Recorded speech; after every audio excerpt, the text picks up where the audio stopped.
the go live button. We are live on X. We are live on my Facebook. We are live on YouTube as well. There's probably like one person watching on YouTube, but most people are probably on X. We have a great show today. We have two fantastic guests. We're going to talk about how at some point, every single state in America is going to have some form of private school choice. We've seen over the past few years a lot of Republican-led states passing scholarship programs, but in the big beautiful bill, most recently, there's been a new nationwide school choice program. It was called the Educational Choice for Children Act at one point, but then it got put into the big beautiful bill. And we have two great guests. Okay, we have enough people hopped on for now. The person right in the middle of the screen is Sydney Altfield. She is the CEO of the Teach Coalition.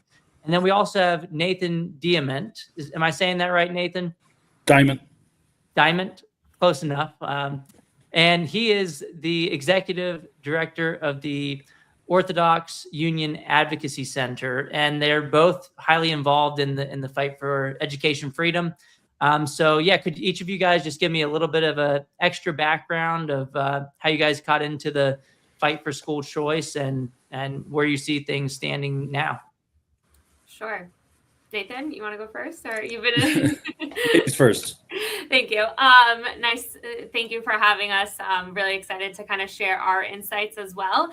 Sydney Altfield grew up originally in Miami, Florida, was a public school student up until the middle of 7th grade when my parents took me out, put me into a Jewish private school because that was what was best for me and my sister and I. And it really, I saw my parents struggle to put me through a Jewish education, and it's really kind of shaped the trajectory of where I am going and where I've become. And we see this opportunity to have both school choice and affordable school choice at the same time. And I'm really glad to be a part of it. I've been with the Teach Coalition for over 9 years now, really starting in the thick of New York and now taking a more national role as the CEO. So really my love for Jewish causes, for school choice, for all of the different things that come together have really blended really well. So really excited to be doing this work. And yeah, thanks for having me on, Corey. So I've been privileged to lead the public policy advocacy at the Orthodox Union for 30 years now. The Orthodox Union is the largest Orthodox Jewish umbrella organization in the country. We advocate on a range of issues, but foremost among them, for all these decades has been trying to support school choice generally. One of the things about the Orthodox Jewish community is that more than 90% of the families in our community are educating their children in non-public K through 12 schools. That's a values commitment. It's a religious commitment. It's also, educationally what is soundest for them and for the building of our community. So we're coming at it from that perspective, but we've also seen, as Sydney alluded to, that empowering parents to make the best choices for their children is really the most important thing to do to ensure that children are educated the way that is most suitable to them and is most tailored to them. So we've been part of this for a long time. And Nathan, you're based in DC, right? Yes.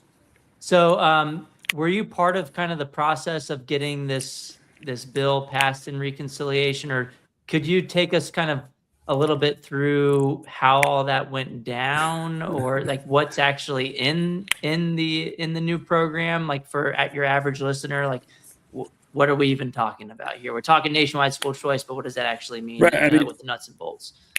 Sure. Well, one thing people should know is this was a long time coming. This different versions of this legislation have been proposed many times over many years. Especially when this model started taking hold in various states like Florida, Pennsylvania. One of the ways in general that you see federal legislation happen is when a group of states will start doing something and they sort of, they road test it, as you will, and then that gives it more, in a certain sense, credibility, but also political momentum at the federal level. So you already had for the past, number of years, states, again, like Florida, Pennsylvania, others, having different forms and flavors of these tax credit programs in which, at the state level, someone could donate a certain amount of money to a scholarship organization. They would get that money back as a credit on their taxes. So if they owe, and it wasn't necessarily a dollar for dollar, or it was up to a certain amount, but basically it was either free money to donate if it was 100% tax credit, or it was heavily subsidized. And it was a real catalyst for people to be contributing to these scholarship organizations. So there was a large coalition that tried, again, over a number of years to get this enacted into federal law. And it came together in recent years under the name of the Educational Choice for Children Act. And then it finally broke through, in the second administration of President Trump, and Republicans controlling both houses of Congress, and was, as you said earlier, incorporated and enacted into law as part of the so-called One Big Beautiful Bill, which did a lot of things in the tax code. And this is a tax credit program, as I said before, and more specifically, it creates a federal tax credit for a taxpayer to contribute $1,700 to a scholarship organization. They get that back dollar for dollar, their next year's taxes. So if you owe $2,000 in taxes and you make this donation, abracadabra, you only owe $300 in taxes all of a sudden. And most people, we believe, are going to take advantage of that, and they'd rather send their $1,700 to a scholarship organization than to the IRS in Washington. And it's going to be, and one of the things that happened, since you asked, I won't go into the details and the weeds of the reconciliation process. Yeah, because it used to be, all states were in, right? Now there's kind of this governor opt-in thing. So without going too much down the rabbit hole, basically, because of a special procedure the Republicans were using to pass this big bill, they had to comply with certain rules. And the umpire for those rules is someone that most people have never heard of, called a Senate parliamentarian. Yeah. And she's not elected. She's kind of a appointed bureaucrat. But her job is to referee those rules, umpire those rules. And basically, under those rules, she said, look, you Republicans want to impose school choice on the entire country. Well, there are a whole bunch of states that don't have school choice policies. And I'm not going to let you use this tax bill to override those states wholesale. And so the clever proposal that was put forward, and hopefully, will work out, but to overcome that specific objection by the parliamentarian, Senator Ted Cruz came up with this idea of, okay, well, suppose we let the governor of each state have to opt in their state to let people in their state participate in this program. Will that satisfy you, Madam Senate parliamentarian? And she said yes, and that's where that came from. And so, but by the way, and that's a limitation, that's a challenge, and Sydney has been leading the charge on dealing with that, which I'm sure we'll get to in a minute. But I'll also say, and that has introduced some hurdles that we need to overcome. But on the other hand, in all the sort of sausage making and back and forth around the bill in that process, one huge benefit that came out of it was before earlier versions of the bill had a limit on the total dollar amount sort of nationally that could be claimed under these credits, like you have in many states. And that went away in this process. What was it, like 8 billion or something? 4 billion? I don't remember. It moved around. There were different, it was a moving target, but at the end of it, there's like no limit. So now, at least until Congress passes another law, amending this, basically the school choice world, the school world in general, can raise unlimited amounts of money. They just have to do it $1,700 at a time. So it's going to be a lot of retail fundraising, but So Sydney, could you tell us a little bit about how so yeah, Nathan basically pointed out how the Senate parliamentarian, there was this back and forth. It was all states, and then now there's this governor opt-in, and immediately there was a bunch of Republicans that were like, okay, this is Trump's school choice program, so we're going to jump in, and so they went first, and then there was Jared Polis of Colorado has called this a no-brainer, and then he said, look, why would I shoot myself in the foot, let charitable money go out of state? And then there was an even bigger surprise, and I think you were at the meeting, Sydney, where Governor of New York, Kathy Hochul, for listeners, Sydney's in New York City. She announced, and it leaked to the press, that she intends to opt in. So could you go a little bit over, what her kind of calculus was in making this decision? She's a Democrat. What are kind of some of her statements about it, and what's kind of your thoughts about why she would do this and what this means for the future? Absolutely. I think, first of all, we have been working with her and many other state governors in making them understand what's at stake for this, where it helps them as well. So first and foremost, the number one thing that everyone's talking about right now is affordability. So we really put out there that this is an affordability issue and opportunity for governors to take on that has no hurts their budgets at nothing at all. It's all federal money. It's no state money. And this is like Jared Polis said, a no-brainer for them to bring money into their state. We built a really wide coalition of non-public school advocates, private school advocates, charter school advocates, chambers of commerces in New York State who support this program because they see the business opportunity of what this could bring. As a public school student, if you're receiving the scholarship, you can get after school activities, uniforms, electronics, tutoring centers. There was this whole boom of understanding what this could bring to the New York economy.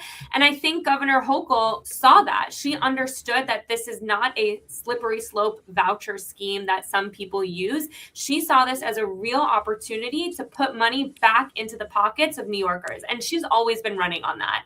And I think really bringing that to the table of framing it of what this program actually means instead of pitting one group of students against each other is what most Democrats are going to come to the table once they see the regulations and the rules, which we understand. We like to see rules before we play games.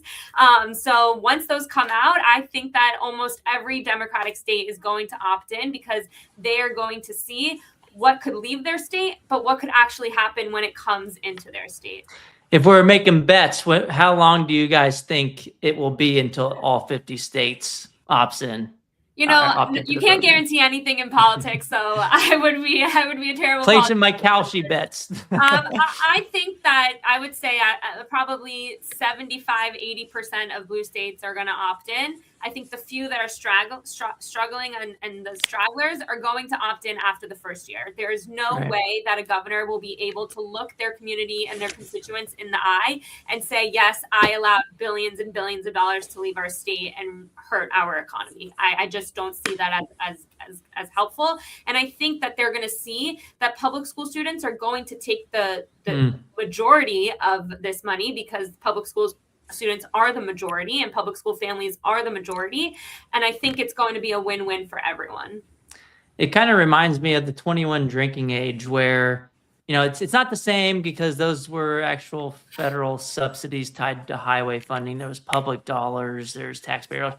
But it's similar in that there's at least an incentive at the federal level to opt in to 21. And it didn't happen immediately. I think the last state was Wyoming. And after 4 years, all 50 states had a drinking age of 21. And now kind of with this federal school choice program that can also benefit public school students as well, that who knows, maybe it'll be faster than 4 years, but we'll have to see. So I've heard the same thing that. Yeah. I was going to say the other model in the political world, a little closer to the school choice world, is 529 plans. Again, I've been doing this a long time. So I was involved in the Congress passing the forerunner of 529 college savings plans, which were originally called Coverdell accounts because it was Senator Paul Coverdell from Georgia. And the first couple times around, Bill Clinton was president. And he vetoed a huge, actually, a big federal, budget bill because the teachers unions demanded that he veto it because it had in it the creation of the 529 plans. And and early on, but then it finally passed, and then early on, again, you had certain, particularly school, teachers unions and others that were like actively against them and so on and so forth. Mm-hmm. And now, every state has a 529 plan. Anybody who can use them uses them. Nobody talks about repealing 529 plans. This And so was that an opt-in type of thing, but not the no. Well, it was an opt-in insofar as not the way this one is. Yeah. But each state runs its 529, right? You have a Maryland 529, you have New York 529.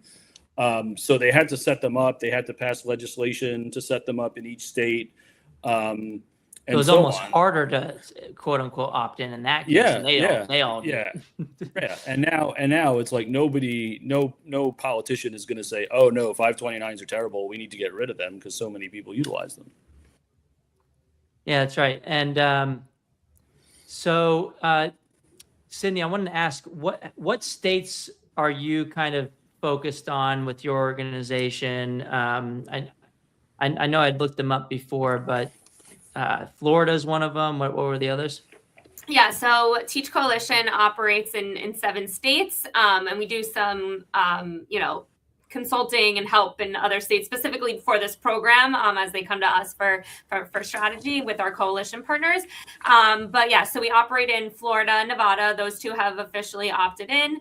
The other 5 blue states that we work in is New York, New Jersey, Pennsylvania, Maryland, and California, all of which have very large Jewish populations, all of which are very big players in the main stages of the democratic politics. You have Governor Newsom, you have Governor Shapiro, Wes Moore. They're all looking for future endeavors. Yeah, so let's talk about Josh Shapiro, because I wrote about him maybe 3 times in the Wall Street Journal now, and I gave him credit going back to 2022. He put Lifeline scholarships in his education platform. He even went on Fox News in 2023 saying he supports school choice, and then there was this back and forth with the Senate on the budget stuff. He ended up line item vetoing a school choice provision. But now there's still talks of, hey, is he going to opt into the federal school choice program? What's kind of the sense that you get on the ground? Do you think Pennsylvania is going to come along, pretty soon, or? Yeah, I do. I don't know the timing of it. If I had a crystal ball, I don't think that they would know either. But I do believe that once these regulations come out, you are going to see a blue wave of opt-ins or positive statements coming out. I completely understand where these governors are coming from. They want to check, especially in a state like his, where he has a state program. So he wants to make sure, what does that look like with a state program that's already existing, and does it implicate it? Does it help it? In what sense? I know that his staff is really looking at the EITC, OITC programs and making sure that whatever regulations come out, they mirror or they help each other and don't hurt each other. But I do believe once the regulations come out, which we hope will be in the next few months or very soon, we are going to see a lot more people saying, okay, I'm good with this. And I truly don't blame them for not opting in. They want to just make sure that everything is, as we would say, kosher. And they want to make sure that, it's okay. And I do believe that Nathan and myself, along with our coalition partners, have been working with Treasury, submitting comments and going back and forth, not just for our community, but for the public school community, for the other communities, that everyone should be available to this. So do I got this pretty much right? I mean, I've gone based on statements of who said at least that they're going to opt in. I've got a count of 31 states, if you count New York, Colorado, North Carolina, I think just joined the party. Yeah. I think that's So we don't have much left. I think we're making some good progress. Yeah, absolutely. Absolutely. And I see, especially in the work that we do a lot of state, 90% of state education funding or education funding comes from our state. So we work very, very, in state houses. And what we've seen in the legislation that we've passed on a state level is very much so a domino effect. So when New York gets more security funding, New Jersey gets more security funding. When New Jersey gets it, Pennsylvania gets it, and so on and so forth. And we're going to see that happen. Now that Hochul is out, there have been a lot more conversations with governors, and they feel the pressure. And I do believe that there will be a quote unquote domino effect going down all these places. Yeah. And Nathan, you've been doing this for a while, and kind of the low hanging fruit was the red states at first. Now we're seeing blue states probably joining the party.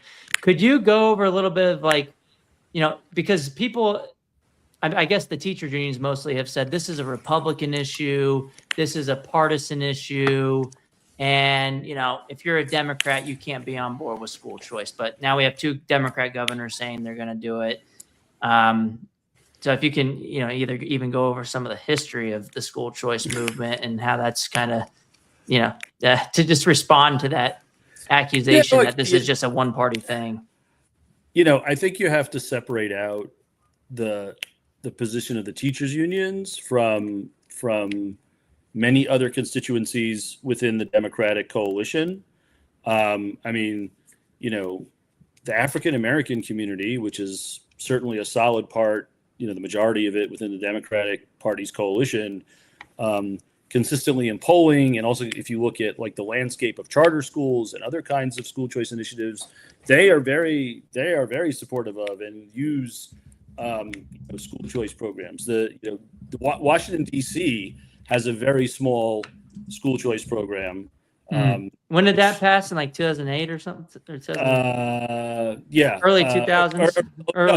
It was during George W. Bush. And by the way, that has to go through Congress because Congress has control over D.C. But that program basically. So wait, why didn't D.C. de facto get a opt in? Right, because D.C. hasn't opted in, right? I've had that question come up about because D.C. who opts in, the mayor? Right, they don't have a governor. Good question. Maybe I would think that since Congress passed it, maybe DC should be opted in. But I got a question on my social media about that, and I was like, that's a good question. I don't know why they're not in. In the state, in the statute, in the law, it says governor or appointed person. So there could be appointed person. For example, in North Carolina, or maybe it was Kentucky, one of the 2 states that overrode the veto. In the writing of the law, it says like we appoint this person to opt in for us. So it's like Secretary of State in Kentucky now. Right. Yeah. They took it out of the governor's hands and put it into the exactly. And in the legislation, it does say or appointed person. Right. Okay. So maybe that's why. Yeah, but anyway, so I think again, it's sort of been warped by, and certainly the national teachers unions organizations. I'm not even sure you could necessarily say all the teachers unions organizations at local levels are necessarily as firm on this. I'm sure some are, but maybe Sydney would know better. Maybe some of them are a little bit more flexible, but that's just, that's sort of like the line that the national organizations have taken for a long time. And it hasn't, and it's been extreme. I mean, they've, again, to give an example from a while ago, after Hurricane Katrina, Hurricane Katrina displaced thousands and thousands of school children. Who were taken and their families moved mostly to like Texas and Tennessee and some other places. And they were taken in by schools, right, that weren't public schools and private schools that were not expecting them. Senator Ted Kennedy came out shortly after Katrina and said, the federal government has to support all these schools that are taking in these displaced kids. And I went to him with my Catholic community counterpart, and said, you mean the non-public schools also, right? Because frankly, I don't know if this is still true, but at the time, something like 3/4 of the K through 12 school population in Louisiana was in Catholic schools. Wow. And so a lot of them went to Catholic schools in other states. And Ted Kennedy agreed in that situation, an emergency situation. He thought, yeah, we just have to support the kid. And so long story short, he put out a proposal that we worked on. Every school that took in kids that were displaced by Katrina was going to get $6,000 per child from the federal government to help them take that kid in. And the teachers unions denounced Ted Kennedy as a traitor to the cause of public education in the United States because he was providing money to Catholic and Jewish and other non-public schools that took in hurricane displaced children. That's like how crazy. That's how extreme their view is. Now, the good news was Ted Kennedy was a master legislator, and so the bill passed, and that happened. But that, it's just an example. And I think what we've seen on the ground, I mean, you were talking about Pennsylvania before, right? The Pennsylvania program was started under a Republican governor, Tom Ridge, was continued and expanded by a Democratic governor, Ed Rendell, and has continued through now Josh Shapiro. And so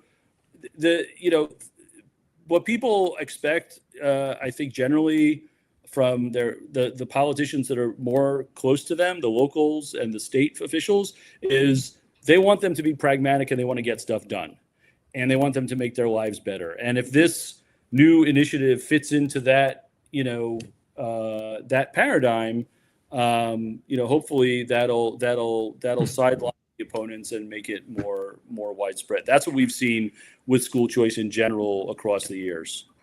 Do you guys think that as more blue states opt into this, that maybe some blue state legislators might pass state level programs too? Because, maybe there's kind of this, we see that parents are making good choices. We see that it's not destroying the public schools.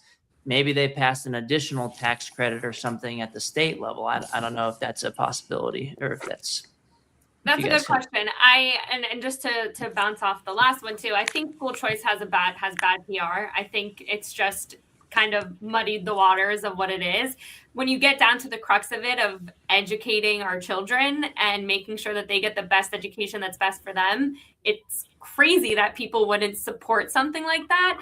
And I do think even maybe not a state tax credit program, but I do think people are starting, and Democrats are starting to warm up to this idea of, okay, maybe it's not labeled school choice, but it is education and affordability education and education opportunities in my state. And if this school doesn't work for them, but this school does, how do I support that child to be the best steward of this state when they grow up? They have to grow up, go into a society, get a job, and we want to keep them here. And we've seen that happen in blue states. For example, in New York, we have a STEM program where the state is paying for the teachers of highly qualified science, technology, engineering, and math teachers in private schools, because they found that enriching our children and making sure that they have the best education no matter where they go to school is super important. We passed something similar in New Jersey. We're looking to pass something similar in other states. So I think this school choice PR issue of school choice is bad, private schools are bad. We can flip that narrative and we can say, let's invest in our children, let's invest in their future, and we'll figure out, it doesn't matter where they go to school. And there's always going to be fights of $1 here and $1 there. But I do think that people and states are going to come around to this idea that it's not a zero-sum game. We can help everyone and still have progress being made. So how was it in that room? So when Kathy Hochul said she intends to do this, how was the response among, and what kind of meeting was this? I think it was like a Jewish. Yeah, it was just a private meeting. Jewish leadership meeting? Yeah, Jewish leadership talking about things that were going on with anti-Semitism and all of that. And she knew that this was a big priority for the Jewish community, but she also knew it was something that we didn't make it just a Jewish issue. The Catholic community we were working with, the Islamic community we've been working with the Chambers of Commerce, we've been working with labor unions, and a whole coalition of groups that made their voices heard to her, telling her that this is something that they want. And we've done a really good job and the coalition has done a good job at explaining to her and her team of what this actually means. This is not a private school voucher. This is to help public school students too. And yeah, I think we were very happy to hear her say that. Of course, she wants to read the regulations. She hasn't signed on the dotted line yet, but she made it very clear that and this has been, like I said earlier on this podcast, she said this time and time again. She wants to put money back into the pockets of New Yorkers. This, like Jared Polis said, is a no-brainer for that.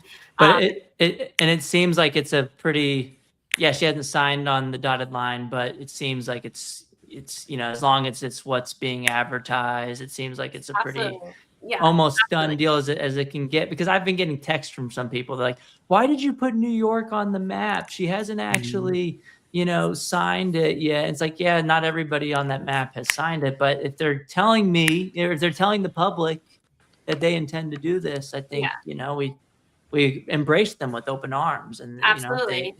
We should be supporting them for making the right decision. Right. And I think that there will be a lot more added to that.